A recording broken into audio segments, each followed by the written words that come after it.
국회의원 이재명 체포동의안을 상정합니다. 한동훈 법무부 장관 나오셔서 체포동의 요청 이유를 설명해 주시기 바랍니다.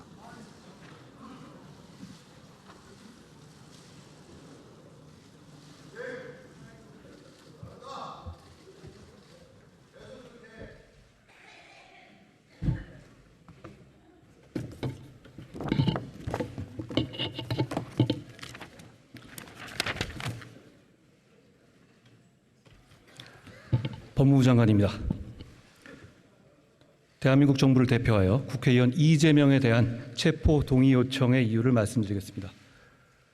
범죄 사실의 요지를 말씀드리겠습니다. 백현동 개발사업 관련 특경법 배임 혐의는 정진상과 공모하여 2014년부터 17년 사이에 국토계획법에 따른 도시기본계획상 R&D 부지로 정해져서 아파트 건설이 불가능하고 민간이 아닌 공영개발 대상이었던 백현동 부지의 개발 사업에 대해서 자신의 선거를 도와줬던 브로커 김인섭의 청탁을 받고 아파트를 건설할 수 있도록 용도 지역을 자연 녹지 지역에서 준주거 지역으로 4단계 수직 상향해주고 성남 도시개발공사를 완전히 배제하여 김인섭 측 민간업자 정바울이 단독으로 사업을 진행하게 해주고 용도지역 변경의 조건이었던 임대주택 공급의 비율 100%마저 10%로 대폭 축소해주고 기부 체납의 대상이었던 357억 원 상당 건물을 가치가 떨어지는 토지로 바꿔주고 산지관리법을 위반해서 50m 높이 산지를 수직절개하고 옹벽을 설치해서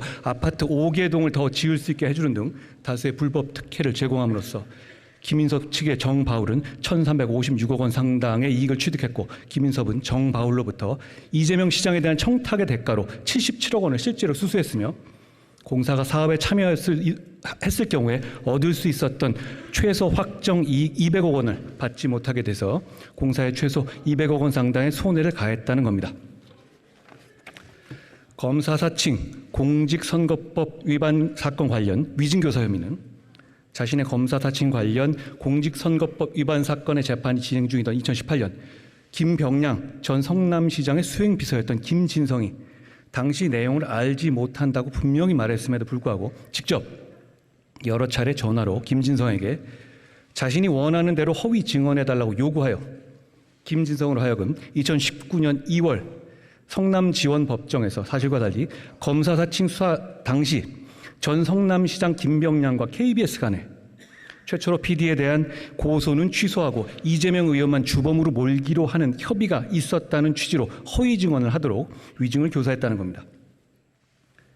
불법 대북송금 사건 관련 뇌물 외국환 거래법 위반 혐의는 경기도 평화부지사 이화영 등과 공모하여 2019년 경기도가 북한에 약속한 500만 달러 상당의 황해도 스마트팜 사업 지원을 UN 대북 제재로 인해서 이행하지 못하게 되고 북한이 이재명 지사 방북을 허락하는 조건으로 뒷돈으로서 요구하는 300만 달러의 불법 방북 비용을 지급할 방법이 없게 되자 쌍방울 회장 김성태로부터 경기도가 쌍방울과 함께 대북 사업을 추진하면서 독점적 사업 기회 제공 및 기금 지원 등을 해달라 경기도지사와 함께 동행 방북을 추진해 달라는 부정한 청탁을 받아주는 대신에 위와 같이 북한에 줄 불법 자금을 대납해달라고 요구하여 김성태로 하여금 사채 시장 등에서 마련한 800만 달러를 정부 허가 없이 소위 환치기 수법이나 직원 수십 명을 동원해서 책이나 화장품 케이스 등에 숨겨서 중국으로 밀반출시키는 수법 등으로 북한 인사에게 전달하게 했다는 겁니다.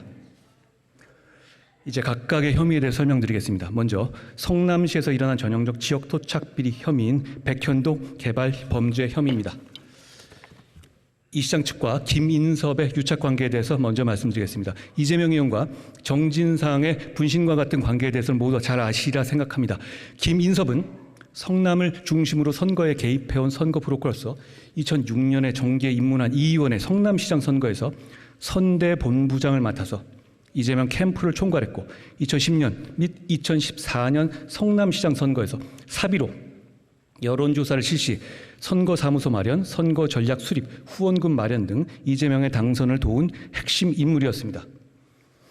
이 의원과 정진상은 연배가 높은 김인섭을 형님으로 호칭해왔고 성남시장 재선 이후에는 이 사건 개발 사업 관련 청탁이 들어오자 보답을 해야 하는 공생 관계였습니다.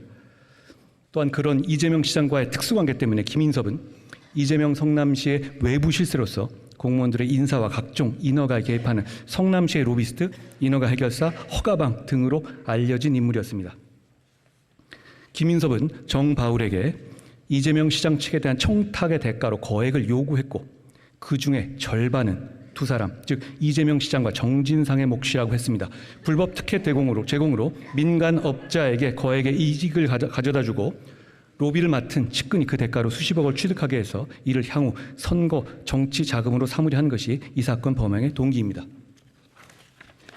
불법 청탁의 전달과 각종 불법 특혜 제공 경위에 대해서 설명드리겠습니다. 백현동 부지에 대해서는 이재명 시장이 재임 중이던 2014년에 수립한 성남 도시 기본 계획에서 주거 용도로서의 개발을 전면 금지하고 공익을 위해서 R&D 용도로 개발할 것과 민간이 아닌 공영 개발 방식으로 진행할 것을 명확히 규정하고 있었고, 더구나 이 시장은 주거 용도 개발이 절대 불가하다는 입장을 언론과 자신의 SNS 등에 여러 차례 반복해서 강력히 표명했고, 같은 취지에 선거 공약까지 내세워서 2014년 6월에 성남시장에 재선되기까지 했습니다. 그렇기 때문에 정바울 등의 민간업자가 백현동 개발에 참여해서 큰 수익을 낼 가능성 자체가 당시 원천적으로 차단돼 있던 겁니다. 그런데 바로 이재명 시장과 특수관계인 김인섭이 개입하면서 아무 이유 없이 이재명 시장의 입장이 180도 돌변했고, 김인섭이 이 시장 측에 청탁한 그대로 인허가 등의 불법 특혜가 모두 현실화됐습니다. 즉 김인섭 측의 수익 극대화를 위해서 첫째, 해당 부지를 무려 4단계 용도 상향해서 자연녹지 지역에서 준주거 지역으로 전례 없이 파격적으로 용도 변경해줬고, 이게 얼마나 말도 안 되는 것인지는 부동산 개발에 조금이라도 관심이 있는 사람이라면 알 수 있을 겁니다.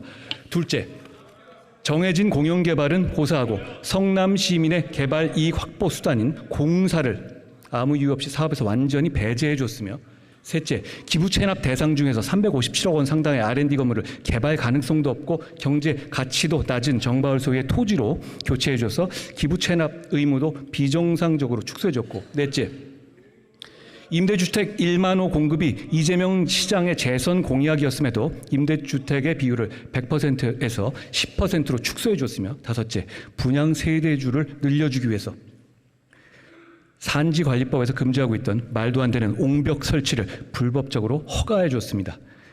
국민들께서 뉴스로 보시고 놀란 바로 그 옹벽이 맞습니다.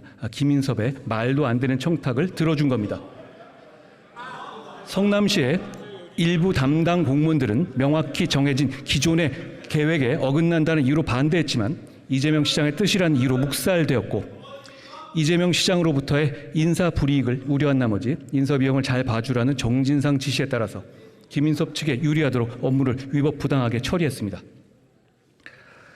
이에 더하여 김인섭 측 민간업자 정바울은 공영 개발 시 따르는 공적 감시가 없는 틈을 타서 분양대금 등의 수백억 원을 횡령하여 구속 기소됐는데, 그 손해는 고스란히 시민들의 분양대금에 반영되었고, 불법적으로 허가되어 설치된 옹벽은 그 붕괴 위험성으로 인해서 소송이 진행되는 등 공사에 직접 손실을 통한 성남 시민의 피해 외에도 각종 피해가 고스란히 성남 시민에게 더해진 상황입니다.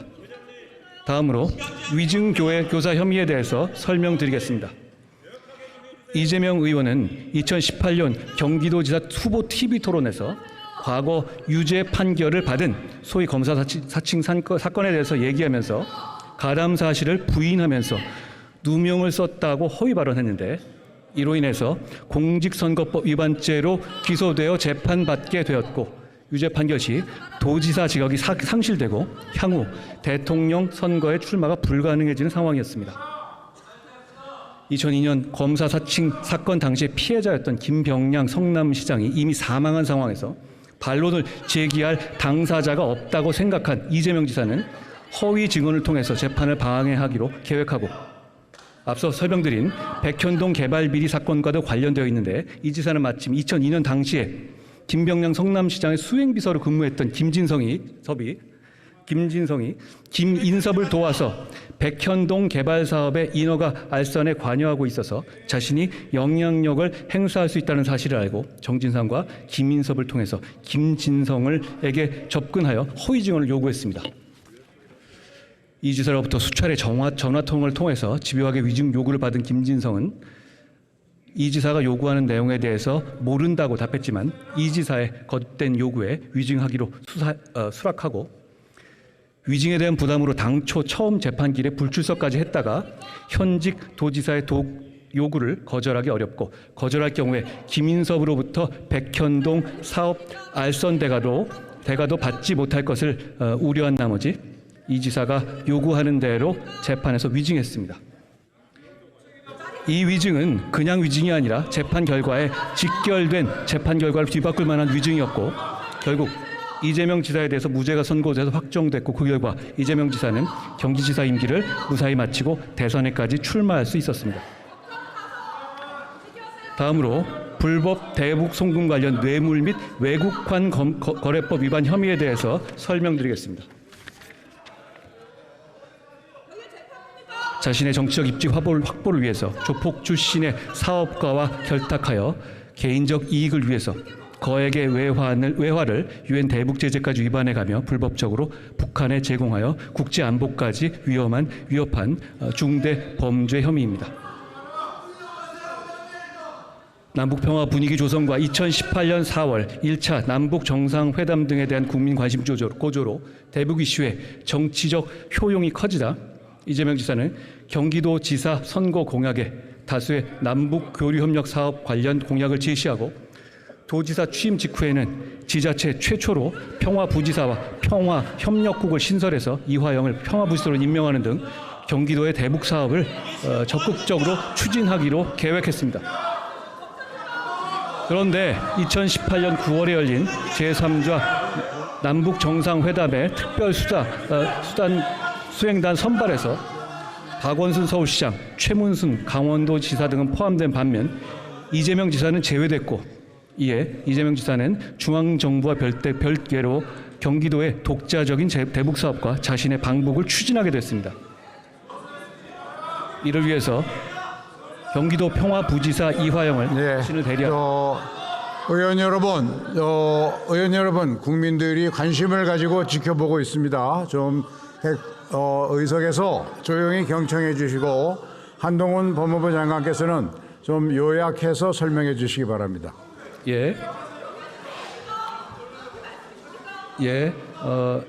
자.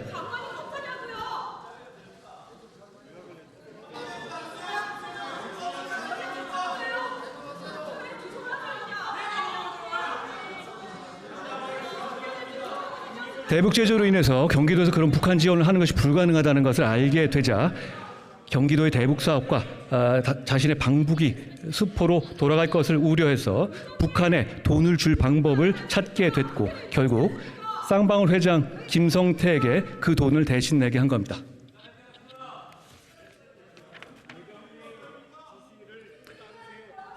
자, 결국 그 요구에 따라서 김성태는 한국에서 다양한 불법적 방식으로 환치기를 하거나 중국으로 밀반출한 합계 800만 달러를 실제로 북한에 전달했습니다. 그 과정에서 현재 해외 도피 중인 역시 조폭 출신 KH그룹 7사주 배상윤도 김성태의 이지사 방북 추진 과정에서 2회 국제대회 비용 중의 일부를 지급한 사실도 확인됐습니다.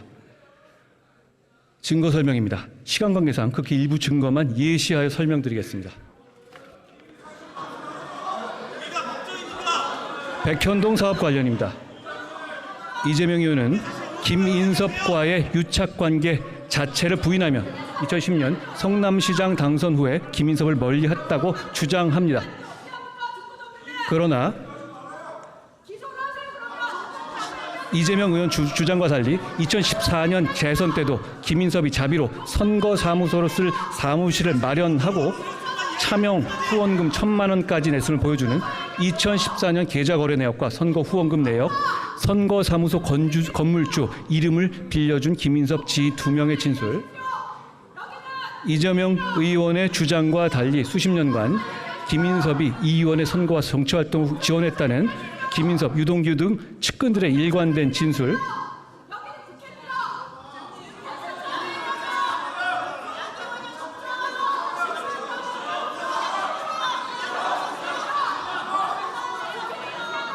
네, 의원 여러분 다시 한번 말씀드리겠습니다. 많은 국민들이 관심을 가지고 지켜보고 있는 안건입니다. 국회법에 따라서 법무장관이 제안 설명을 하게 되어 있습니다. 법무장관은 좀 요약해서 설명해 주시고, 지금 중요한 부분이니까 의원님들은 경청하실 의무가 있습니다. 좀 조용히 들어주십시오. 의장으로부터 발언권을 받지 말고 의석에서 소리 지르는 행위 제발 좀 그만하십시오. 국민이 지켜보고 있습니다.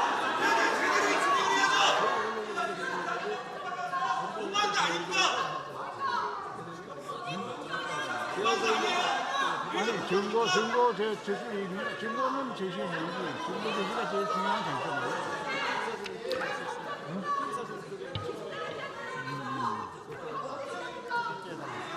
자, 법무장관 이제 짧게 요약해서 맞춰주시기 바랍니다.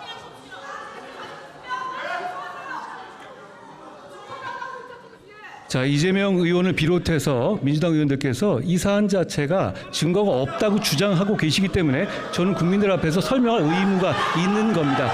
그 부분에 대해서 설명하는 것을 듣기 싫으시다면 그것은 내용을 알지 못하고 그냥 판단하겠다는 얘기밖에 되지 않겠습니까?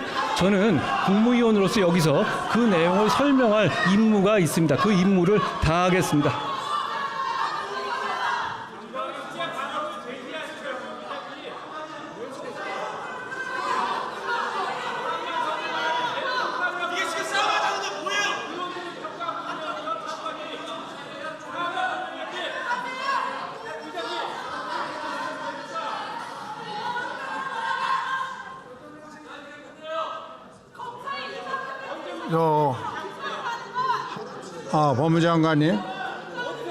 법무장관, 아직도 양이 많이 남았습니까? 그래서 나머지는 이렇게 서면으로 제출하거나 그러면 안 될까요? 좀 짧게 주려고요. 그래요.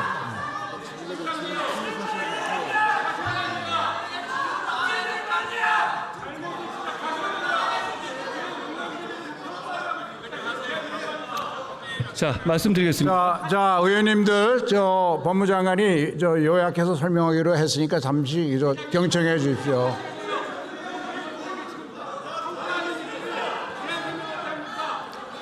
자, 지금 이것은 어떤 인물에 대한 문제가 아니라 범죄 혐의에 대한 내용입니다. 그 범죄 혐의에 대한 내용을 어떤 내용의 수사가 됐는지를 모르면서 어떻게 판단하시려고 합니까?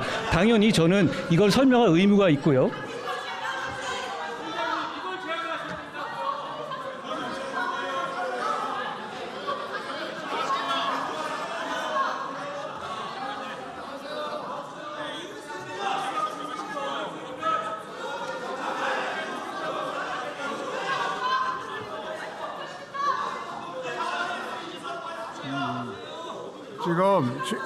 지금 의원 여러분, 지금 의석에 앉아 계신 의원님들과 법무장관이 토론하는 자리는 아닙니다. 국회법에 의해서 제안 설명을 할 의무와 또 책임이 법무장관에게 있어서 그걸 듣는 순간이고요. 법무장관은 이것이 피의사실 공표나 이런 쪽으로 연결될 수도 있기 때문에 요약해서 설명해 주시기 바랍니다.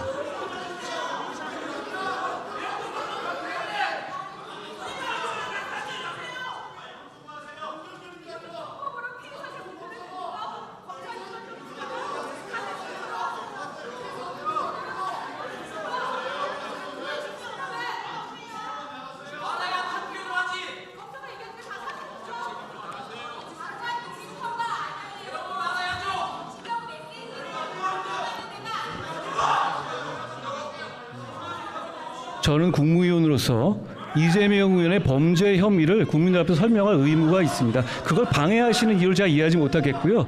저 설명하겠습니다.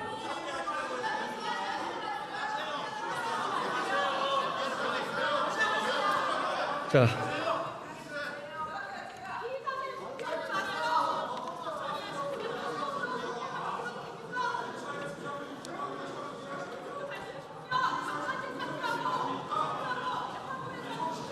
원내대표 두 사람은 부를까? 중단시키고 원내대표. 계속합니다.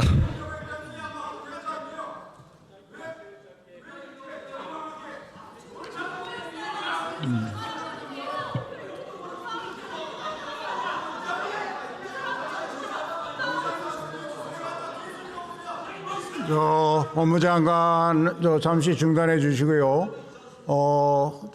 교섭단체 원내대표님 앞으로 좀 나와 주시기 바랍니다.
자, 그럼 그렇게 하겠습니다.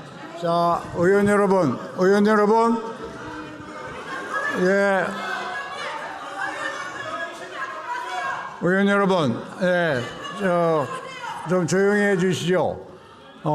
잘 아시는 것처럼 이 불체포 특권에 관한 제안 설명은 국회법상 법무부 장관이 국회에서 설명하게 되어 있습니다. 지금 제안 설명을 하는 자리입니다. 그런데 교섭단체별로 이 제안 설명이 지나치게 한쪽 주장을 일방적으로 해서 그동안의 관행에 맞지 않고 이렇게 되면 잘못하면 피의사실 공표 문제와 연결될 수 있으니까 그래서 의석에서 여러 의원님들이 이의를 제기하고 있습니다. 이런 점을 고려해서 이렇게 해주시죠. 법무장관께서는 최대한 지금도 이미 시간이 많이 경과가 됐으니까 국회라는 건 그동안의 관행도 있으니까 좀 요약해서 설명해 주시고 가급적 빨리 끝내 주셨으면 좋겠습니다. 그 피의사실 공표 문제가 거론되고 있다는 것을 염두에 두시고 늦어도 5분을 넘지 않도록 해 주시기 바랍니다. 그렇게 하십시오. 네, 알겠습니다. 네, 의원 여러분, 법무장관이 최대한 요약 짧게 얘기하기로 약속을 했으니까 그 대신 여러분 제발 좀 의석에서는 조용히 경청해 주시기 바랍니다. 네, 자 경청해 주시고 법무부 장관 다시 계속해 주십시오. 예. 자, 제가 준비해 온 내용은 범죄 혐의의 내용을 설명하는 것과 이 범죄 혐의를 뒷받침하는 상세한 증거 내용들의 일부였습니다. 그런데 지금 민주당에서 이 부분에 대해서 제가 말하는 것을 막고 계시고 그렇죠. 정상적인 진행이 안 되고 있는 상황이니까 그 부분은 저희가 이후에 서면으로 제공해 드리기로 하고 제가 마지막 부분에 체포의 필요성에 대해서만 말씀드리고 마치겠습니다. 마지막으로 체포 동의의 필요성에 대해서 말씀드리겠습니다. 대장동 위례 그리고 오늘의 백현동 사업 비리까지 모두 이재명 의원이 약 8년간 성남시장 시절에 잇따라 발생한 대형 개발 비리 사건들입니다. 지방자치 권력을 남용해서 자신의 측근들이나 유착된 민간업자들에게 특혜를 제공하고 천문학적 이익을 주는 범행의 방식이 대동소이합니다.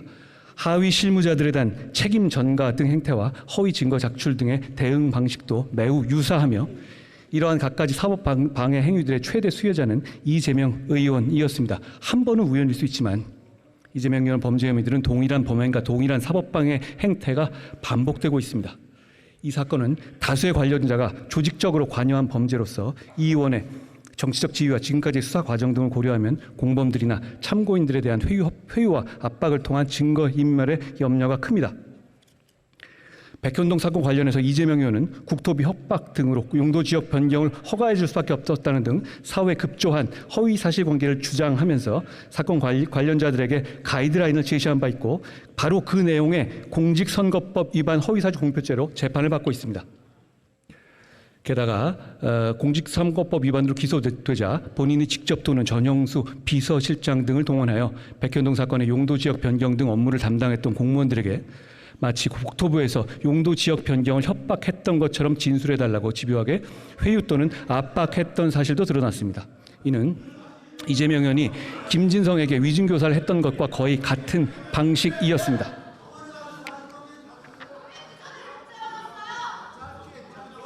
이 사안들의 입증 정도에 있어 특이한 점은 이재명 의원을 제외한 공범 또는 관련자들에 대한 법원의 본재판 또는 구속영장 재판에서 이미 사실관계의 대부분이 법원의 판단으로 확인된 사안들이라는 점입니다.